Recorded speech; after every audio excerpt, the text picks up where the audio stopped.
সদ্য graduation complete করা ছেলে তার বাবাকে জিজ্ঞেস করলো, আচ্ছা বাবা, জীবনের মূল্য কি? বাবা জীবনের মূল্য বোঝাতে গিয়ে বললেন, বাজারে গিয়ে জিজ্ঞেস করো এই ছোট্ট পাথরের মূল্য কি। ছেলে বাজারে একটি সবজি দোকানদারকে জিজ্ঞেস করলো, এই পাথরের মূল্য কি? সবজি দোকানদার এই পাথরটি দেখে বলল, এ পাথরের মূল্যে তুমি 2 ব্যাগ সবজি পেতে পারো। ছেলে এবার বাবাকে বলল, বাবা, জীবনের মূল্য কি মাত্র 2 ব্যাগ সবজি? বাবা বললেন, না, জীবনের মূল্য 2 ব্যাগ সবজি নয়। তাহলে বাবা? বাবা এবার বললেন, এই যে আমার একটি গামছা, সে গামছা নিয়ে তুমি একটি বড় দোকানে যাও।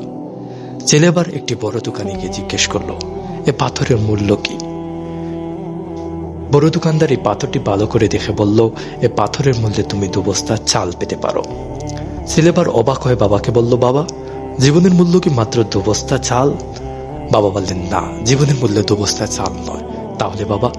বাবা এবার বললেন, আমার আলমারির ভিতরে একটি মখমলের কাপড় রয়েছে, সেই মখমলের কাপড়ের মধ্যে তুমি গুছিয়ে একটি ভালো দোকানে নিয়ে যাও। ছেলে এবার চিন্তা করে একটি ভালো দোকানে নিয়ে গেল। সে দোকানদার ভালো করে সেই পাথরটি দেখলো। সে পাথরটি দেখে বলল, এটি তো অমূল্য রতন, এ পাথরের মূল্যে তুমি আমার সমস্ত দোকানটাই নিয়ে নিতে পারো, এ পাথরের কোনো মূল্য হয় না।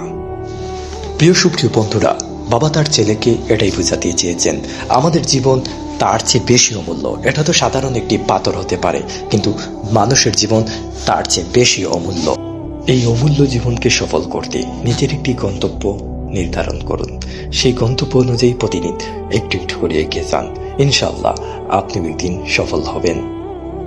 আমাদের এই ভিডিও যদি ভালো লাগে অবশ্যই শেয়ার করবেন, আর আপনার মতামত কমেন্টে জানাবেন। আসসালামু আলাইকুম।